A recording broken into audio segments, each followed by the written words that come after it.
Boomer. I'm Conroy Pitt. I started off last week with Doomer Boomer, but Doomer seems to be an already fairly well-established meme. So I didn't want to unnecessarily associate myself with it. According to most charts, even though I was born at the very end of 1964, I am technically a boomer, the youngest of the boomers. The Doom Boomer reflects our mission to look at the doom we boomers have caused and or are blamed for. But like another boomer and doomer Neil Young sang, there's a warning sign on the road ahead. There's a lot of people saying we'll be better off dead. As it is the boomer's fault, I'll have to take some of the blame. So what are we responsible for this week? Asteroids. There's a bunch of them heading towards Earth, apparently. But that's okay. NASA is looking after it for us. Asteroids are something I don't think a lot about. There isn't anything I can do about it.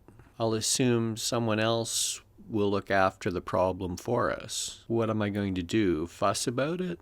A guy in rural Wales does fuss about it. He tracks asteroids from his hilltop observatory. He's our early warning system, like an ancient druid monitoring the sky for dangers. Bless you, sir. I guess there's interest in asteroids at the moment because of Don't Look Up, which I haven't seen yet. 10 years ago, I think it would have been fun, but when you're living in the middle of doomsday, you don't really need light entertainment on Netflix about it. I was sort of excited when I first heard about it because I thought it was the 1970s dystopian novel, The Sheep Look Up. That novel takes place in an unspecified year in the near future, at one point thought to be the 1980s, roughly a decade after the novel had been published. Human activities have resulted in the wholesale destruction of the environment. Water pollution is so severe that don't drink notices are frequently issued. Air pollution has reached the point where people in urban areas can't go outside without wearing air masks. Acid rain forces people to cover themselves in plastic so that their clothing isn't ruined. The sea has become so polluted and the beaches so strewn with garbage that people now vacation in the mountains. Coastal waters are mostly covered by a stinky, oily film made up of sewage, detergents, industrial effluent, and cellulose microfibers. Overuse of antibiotics has made a host of bacteria-resistant and infectious diseases rampant. The right-wing government is indifferent to these problems. The president, known as Prexy, can only offer snappy quotes in response to various disasters. When poisonings and famine becomes rampant, the government scapegoats Honduran communist rebels and puts the country under martial law. They resort to violence and oppression to silence their critics. References are made to attempts to rein in the environmental destruction, but they're depicted as having made no difference to the state of the environment. Racial and civil unrest is growing. Travel abroad is discouraged because of terrorist attacks on planes, while fewer and fewer people graduate with science and engineering or technical degrees. For the first time, people are emigrating from the U.S. The number of poor people is growing, while the shrinking number of wealthy enclose themselves in walled communities guarded by armed mercenaries. A growing group of environmentally conscious activists turn slowly to terrorist acts in an attempt to stop corporations from spoiling the planet. I guess that would have been a little too on the nose for Netflix. Then we have the ideological takeover of Christian nationalism, Dominionism, the Seven Mountains. Dominion theology has been working for a long time, decades, to scale the seven mountains of religion, entertainment, government, business, education, family, and media. You can look for yourself and see the inroads evangelical Protestant Christian nationalists have made in these areas.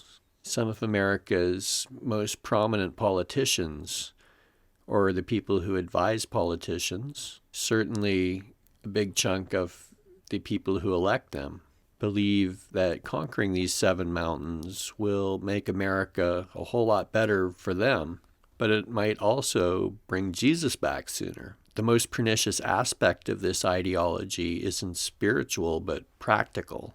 In the neglect or disregard some adherents of this movement can hold for protecting the environment or stopping conflict. Just the contrary. The more messed up and apocalyptic things are, the more Jesus might see that the party has started and join in. Of course, proponents of this ideology, the neo-Confederates who want to start another civil war, which I guess will look like these guys against these guys. Even Canada is worried. What does that even mean, even Canada? Who else follows the goings-on in the meth lab below our apartment closer than Canadians? Why wouldn't Canada be worried about its closest neighbor, friend, and trading partner failing like the USSR? What's going on down there, ye? I'm not worried. Let's go skidooing. Yes, even Canada's worried about the USA. In other news from the heavens, some sort of UFO thingy was seen on a SpaceX camera. I forget what SpaceX is. Is that a Elon Musk's thing? At any rate, the UFOs are starting to take selfies, so that can't be good. Or maybe it's very good. Meanwhile, the media is telling us not to panic as they show bare shelves and report on supply chain issues and lack of workers. Everyone going down with the Omni. It might be time to stock up on dog food. My attitude after a couple of decades of periodic food hoarding is store what you eat and eat what you store. You don't want your house full of moths from your stored grains. The Red Cross recommends 3 days. I like to have a couple of weeks. If everything goes down for months, all your plans are going to change anyway. COVID in Oregon is doing even better than imagined, unless I'm reading my data wrong. We should be at 200 hospitalizations, and it looks like 650 or so, and that's not good. Vaccine rates are slowly going up, although USA is still lagging. The Q is strong in this country.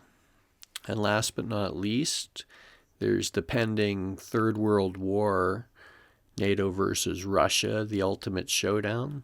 One thing we boomers have is experience with Russia. We have had nuclear war with the Ruskies hanging over our heads since birth. It will take more than this to scare us. Of course, we're too old to serve, so as usual, we can be cavalier. Till next time, if there is a next time.